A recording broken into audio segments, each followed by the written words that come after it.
नमस्कार, आप देख रहे हैं न्यूज फॉर नेशन और मैं हूं शुभे आपके साथ। बिहार में विधानसभा चुनाव को बीते हुए पूरे 1 महीने हो गए हैं। नई सरकार का गठन भी हो गया है, लेकिन अब बिहार के सियासत में नेता प्रतिपक्ष तेजस्वी यादव को लेकर कई सारे सवाल गूंज रहे हैं। बिहार की सियासत में हलचल मची हुई है। आपको बता दें कि नेता प्रतिपक्ष तेजस्वी यादव कहां हैं, क्यों गायब है, ये सवाल लगातार सत्ताधारी पार्टी उनसे कर रही है।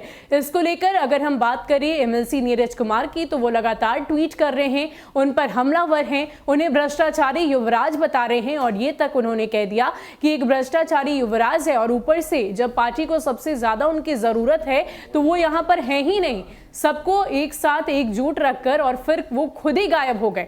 आपको बता दें कि हाल ही में किसान आंदोलन को लेकर नेता प्रतिपक्ष तेजस्वी यादव एक्टिव नजर आए। गांधी मैदान के बाहर उन्होंने शपथ ग्रहण किया, लेकिन जिस दिन भारत बंद हुआ वो यहाँ पर नहीं थे, गायब थे। पूरे बिहार में पार्टी के कार्यकर्ता नारेबाजी कर रहे थे, आंदोलन कर रहे थे, उनका आक्रोश देखने को मिल रहा था, लेकिन इस पूरे सीन से तेजस्वी यादव गायब थे। इस सवाल को लेकर हमेशा से सत्ताधारी पार्टी उनके सामने आती रही है। चाहे हम बात करें एमएलसी नीरज कुमार की या तमाम सत्ताधारी पार्टी के अन्य नेताओं की, वो सभी नेता प्रतिपक्ष तेजस्वी यादव पर हमलावर हैं। लेकिन इन सब के बीच अब आरजेडी की तरफ से इस पर पलटवार आया है। दरअसल आरजेडी के श्याम रजक ने मोर्चा संभालते हुए ये कह दिया है कि वो कहीं गायब नहीं, वो कहीं भी लापता नहीं है।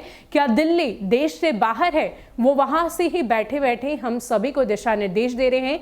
पार्टी में सब कुछ ठीक ठाक चल रहा है, उनके ही नक्शे कदम पर हम सभी चल रहे हैं। वो वहां से जो भी ऑर्डर देते हैं हम सभी उसको फॉलो करते हैं। इसके साथ साथ श्याम रजक ने और क्या कुछ कहा है, हम आपको वो बताते हैं। श्याम रजक ने मोर्चा संभालते हुए कहा है कि तेजस्वी यादव लापता नहीं है। श्याम रजक ने कहा कि तेजस्वी यादव लापता नहीं, वो लगातार पार्टी कार्यकर्ताओं को दिशा निर्देश दे रहे हैं। उन्होंने कहा संगठन के लिए चौक चौराहे पर रहना जरूरी है क्या? वो लगातार पार्टी कार्यकर्ताओं और नेताओं को निर्देश देते हैं। जेडीयू बीजेपी की तरफ से तेजस्वी यादव के बार बार दिल्ली जाने और ऐन मौके पर बिहार से बाहर चले जाने के सवाल पर आरजेडी नेता ने पलटवार करते हुए कहा और जेडीयू से ही सवाल कर दिया, क्या दिल्ली देश से बाहर है?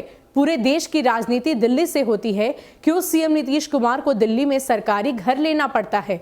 इसके साथ साथ आपको ये भी बता दें कि तेजस्वी यादव की इन कोशिशों से बिहार में एक मजबूत विपक्ष का एहसास हो रहा था, लेकिन किसानों के समर्थन में जब 18 दिसंबर को भारत बंद हुआ, उस दौरान तेजस्वी यादव का ना शामिल होना विरोधियों के लिए एक मुद्दा बन गया।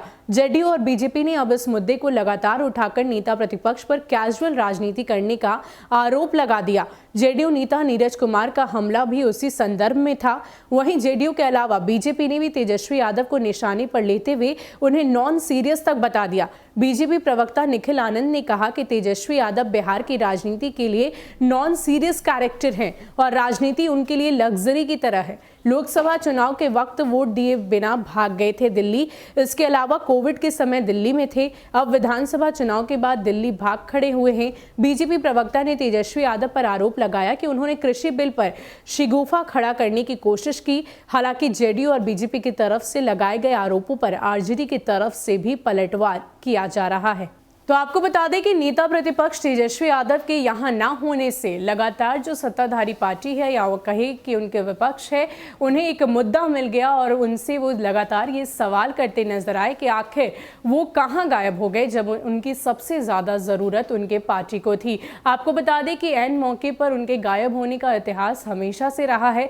चाहे हम बात करें कोविड के टाइम की या फिर बात करें चमकी बुखार की या बाढ़ की, हर वक्त तेजस्वी यादव गायब रहे हैं। ऐसे में लगातार जो सत्ताधारी पार्टी है वो उन पर निशाना साधते नजर आई। लेकिन इन सब के बीच श्याम रजक ने ये कह दिया है कि तेजस्वी यादव अभी भी मोर्चा संभाले हुए हैं, उनके ही दिशा निर्देश पर हम सभी चल रहे हैं। ये जरूरी तो नहीं कि हम रोड पर ही आकर जनता का साथ दे। वो हमेशा भी जहां भी हैं, जहां कहीं भी वो बैठे हैं, वो वहां से ही जनता के बारे में सोच रहे हैं, उनके हित के बारे में सोच रहे हैं, पार्टी के बारे में सोच रहे हैं। फिलहाल के लिए इतना ही। ऐसे ही अपडेट्स के लिए आप हमारे साथ बने रहिए और देखते रहिए न्यूज फॉर नेशन। नमस्कार।